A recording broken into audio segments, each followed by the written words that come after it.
Hey you guys, if you're new here, I'm Miss Preppy Pearl. I do all types of content. I do focus a good bit on health informatics, but I also do other forms of content such as like mentorship, traveling, and the such. And so yeah, I know it has been quite some time, but I'm back and I'm back to continue with my health informatics series. I wanted to share 7 things that graduate school did not prepare me for. So something that I get asked all the time is that like, what are you doing now that you didn't necessarily do in graduate school? What changed for you? And so I wanted to share my top 7 things that graduate school did not teach me that I literally learned in my first career in health informatics at the hospital.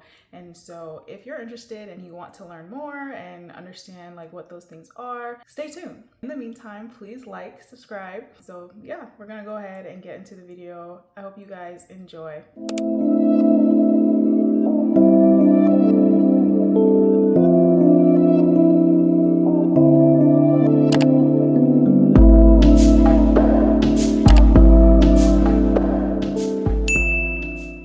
So the first thing that I would say that graduate school didn't necessarily teach me that I learned on the job was that the data would be so messy. I know during my time getting my master's in certain classes, when I was dealing with data, I was dealing with data that had already been clean, already been structured, already nice, and then you start working in the hospital and you realize the data is so messy. A prime example of this, so I was actually working on a project where we had to pull like cycle times for a specific clinic, and I was pulling the data from our EMR system, and the first thing that caught my eye was that there were like a lot of blanks for like certain fields that I was like pulling from.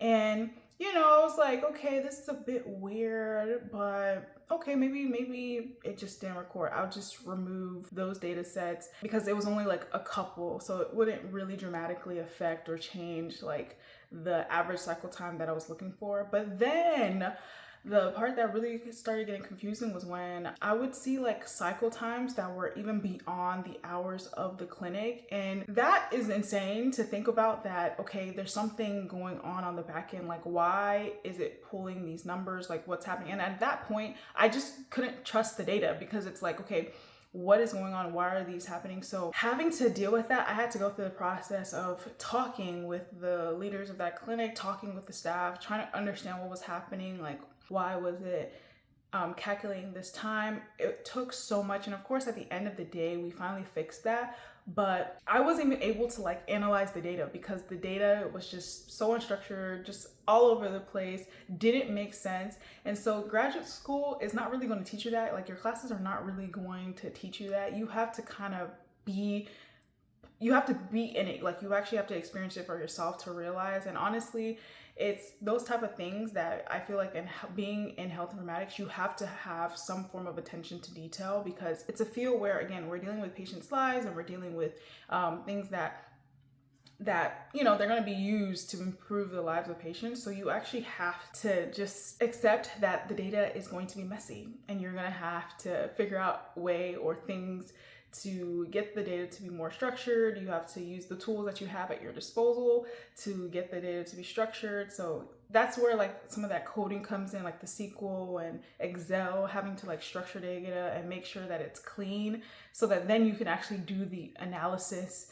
That was something that graduate school did not teach me. And so get used to messy data, get used to things not being structured. It's not going to be this perfect, clean cut data set. So just yeah, the data is going to be messy. So number 2, communication personally matters more than technical skills. I would say like 50% of my day-to-day is really communication.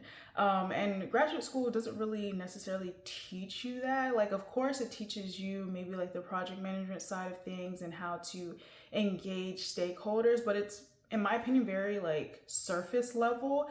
Being in my current role, I have learned that being able to communicate effectively or being able to ask the right people the right questions will matter much more than the technical skills. So Technical skills, like I've mentioned in many previous videos, those can be built. You can grow that, you can learn that, but communication is such a key thing. And depending on what type of healthcare organization that you work for, being able to get the data that you need, you're gonna have to communicate with someone who has that data, because you may not have access to all the data that's necessary.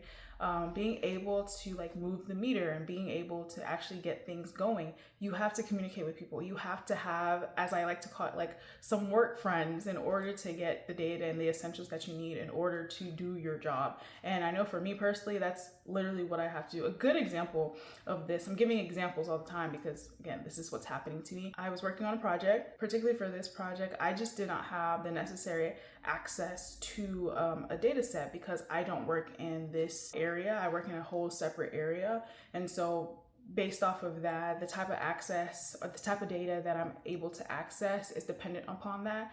But because I had developed friendships when I first moved into this organization, I remember that, oh, I have like someone in this area that could potentially help me.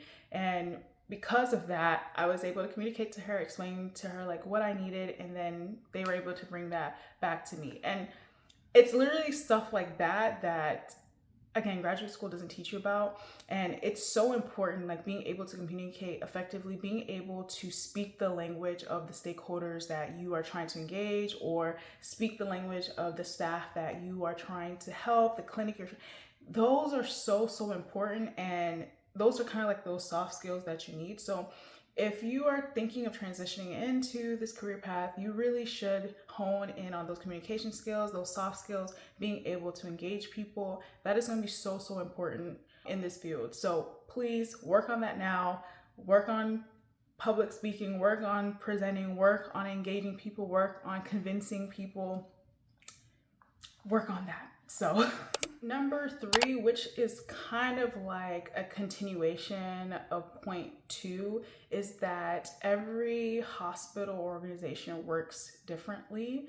And because they work differently, the type of politics that occurs is also going to be dependent on that. And so school teaches you concepts. It doesn't teach you like real world, like what is going to happen, what is the political structure in an organization. And I know for those of you who are like, what do you mean there's politics in healthcare? Yeah, it's quite annoying, but there are politics in healthcare. Like, for example, the organization that I work in is very much like a family oriented, or like who are you connected to type of organization. Like, the only way sometimes you're able to move things or get things to actually happen is because of the type of relationship that you have with said person. That's just a form of like the organization politics. And again, that's not something that graduate school taught me. I didn't know that I would have to be able to navigate the politics in a healthcare organization. But this is not something that's new to just my organization. I hear from some of my friends who are in health informatics fields as well, and they're also positions in organizations. They also have the same issues. Like, there are every system works completely differently, and this is just across the board. Like, any industry that you're in, you're gonna have to learn the workplace culture, politics, and all of that. And once you learn it, it will make your job so much more effective and easier, especially in health informatics, as you're trying to, again, we're trying to improve the lives of patients, and there shouldn't be politics when it comes to that, but everyone has a different view of the way that we should help patients and this and that. So if you want to have your ideas or the things that you're doing heard, you're gonna have to work and know how to play those politics in order to get those things done.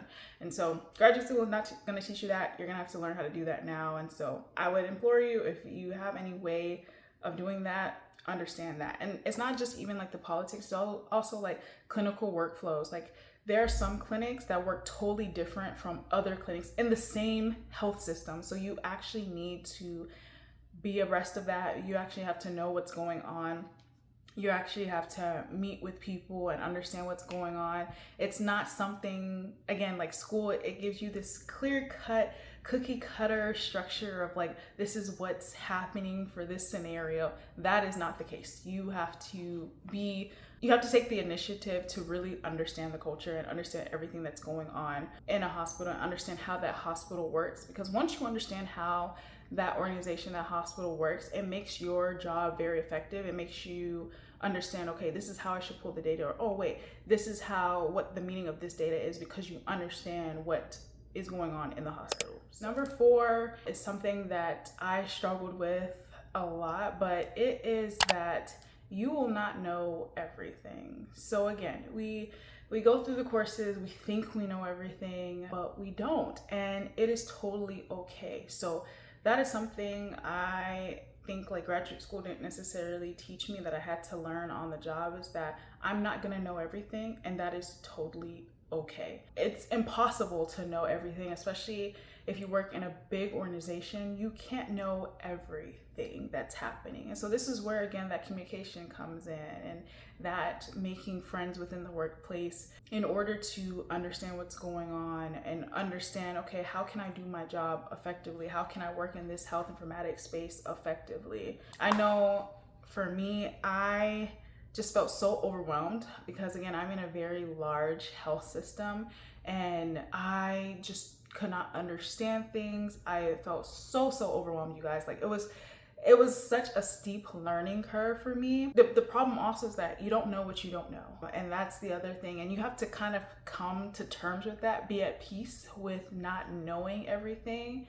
And so instead of focusing on like, oh, I don't know anything, or oh, I'm not good at this, focus on finding people, resources, or things that can help you to get to that level of being knowledgeable in the things that you know that you may be lacking. And also involving people who are like, you know, senior leadership, or if you're the senior leadership, other colleagues of yours that can kind of show you the gaps. Like, schedule those touch points with people. Like, you'll be surprised, more people are more inclined to want to help than to not help you, especially in this field, because again, we're dealing with patients' lives. Even though we're on the data and tech side of things, we're still dealing with patients' lives. So more people are prone to like, okay, let's all be good at what we're doing so that patients can benefit from this.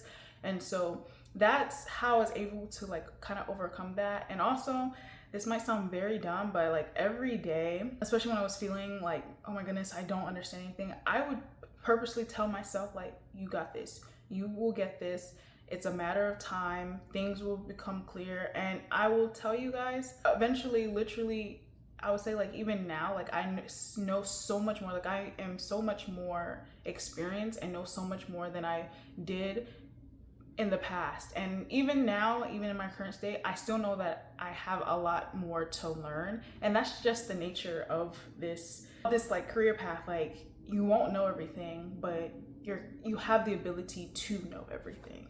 And so graduate school is not going to teach you that. You have to get comfortable being with that, and also just get comfortable asking questions. Like, you know the saying where it's like, no question is dumb. There is no dumb question. Even if you have to ask that question a million times just for you to get the same answer, but maybe that a millionth time, that's when it finally clicks for you, great. Just get so comfortable asking questions. Don't feel embarrassed or say things like, oh, this might be a dumb question. So what? You're trying to figure out the solution to a problem. And so get comfortable asking questions. Do not shun yourself from asking questions. Always ask questions, especially in this field. It's better to ask questions and build from that than to not ask questions and end up doing more harm than good. So yeah, a lot of my role in health informatics in this career field is just noticing like process improvement opportunities. So kind of like leading to the beginning when I said that, oh, I've just been really busy, is because I've been working a couple of certifications in process improvement. Knowing that there's always an opportunity to like improve has kind of helped shape the way I pull data and the way that I try to like explain data or try to use technology to continue to optimize things, especially when it comes to like clinical workflows and things like that.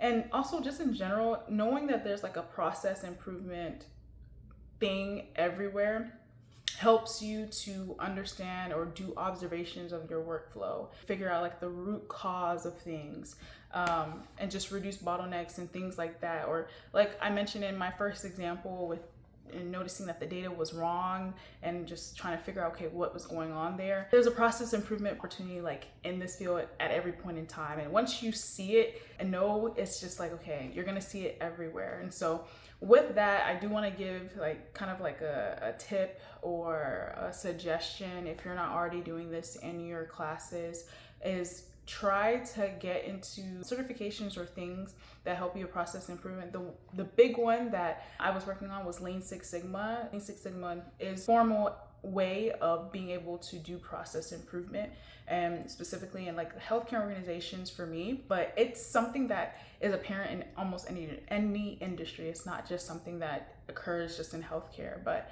being able to learn the skills and the tools that you can use in order to improve processes in the hospitals is going to be such a game changer for you. And it's something that I personally wish I had learned or kind of like did prior to starting my career in health informatics. So definitely check that out and pick up that skill if you can. I do know that the white belt, so there's tiers for the Lean Six Sigma. It starts off with white belt, yellow belt, green belt, black belt, and then master black belt. And I think there's one more tier about that. I can't remember, but you'll see it. Just search it up. I know that the white belt is free to do, so I would implore all of you to, get the white belt certification. It's free, and if anything, it just kind of opens your eyes to knowing, oh, these are the tools, these are things that I need to use in order to like improve processes. So have that under your belt and you'll be good to go. Number 6 is that soft skills will really determine your level of success. I have personally noticed, especially in the informatics field, is that being able to be adaptable, being able to be curious, being able to want to learn things are skills that will really take you far in this field. Again, having the technical skills is great and it's what will keep you there, but having those soft skills will really get you to where you need to go and make you successful in this career. Also, being able to like listen and handle a certain degree of professionalism will also help you in this field. Honestly, like just taking feedback. Again, these are not things that you're necessarily taught while you're getting your master's in health informatics, but it's definitely necessary. I know for me personally, one of the reasons why I was able to get the role was because of the fact that I had so many examples of being able to use my soft skills, even though I hadn't necessarily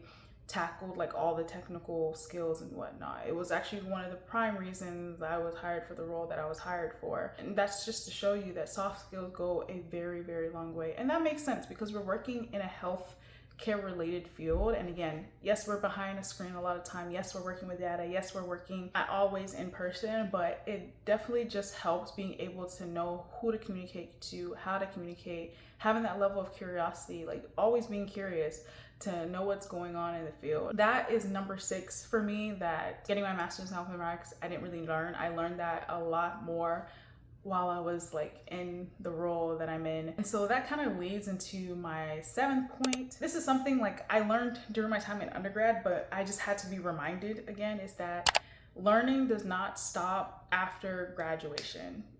In this field, especially with the way different tools and things, AI is bringing things, learning is going to be a constantly revolving thing. And honestly, it's necessary because we want to be at the forefront of innovation and technology in order to help our patients and be able to do the things that we need to do and to improve the lives of patients. But if you are not the type of person who wants to continue learning, or you're like, okay, I got this degree, I'm done learning, I don't want to do any more self-development in this field, this is not the field for you. And I'm gonna say it as bluntly and plainly as I can, but it's not the field for you. This field requires you to have a certain level of tenacity and a certain level of I want to learn, even if it's outside of like your work hours. Being able to have that skill set will take you so far. And it's not something that they teach you in graduate school. Like you really need to, always keep learning. Like getting the master's definitely it set the foundation for what I need to do, but you want to continue to acquire those things. Like my health system, they use Epic. So I try to attend webinars or to engage in like certifications that help me better in my role, like how I can use my role, how I can use Epic to help in my role more effectively. And so those are the things that you need to be abreast in. Again, like I mentioned prior, that I wanted to learn more about process improvement, so I got the certifications for it. Those are the things. Even within my healthcare organization, not even trying to like work related, but getting more involved in like volunteer opportunities or like community outreach opportunities in my healthcare organization, because again, you learn so much by being around the people who are doing these things and the whys behind why they're doing these things.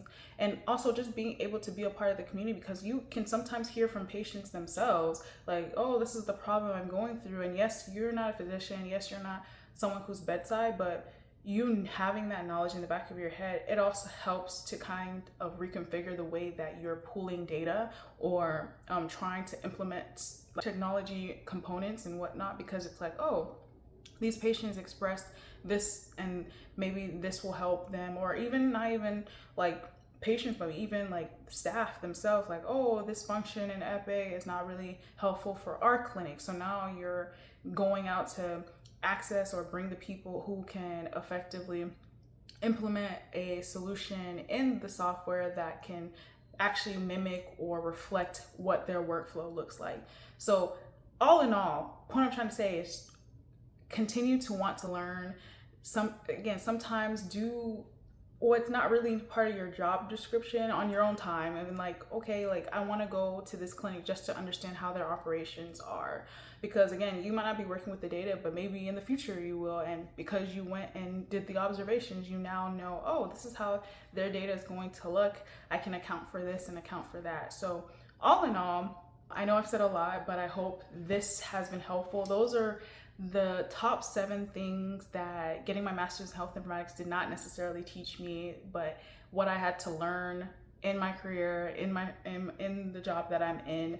And so I hope you guys can like take what I've said and apply it to you wherever you can. And I'll leave you guys with this, and just the fact that health informatics, it's a wonderful field. It's a field that I personally adore, and I feel like I am really being effective in this role, and something that I am hoping to continue to be like an SME in. And at the heart of it, I feel like it just takes a lot of passion and a lot of heart and a lot of care. I feel like if you have that goal and understand that goal, you will be successful.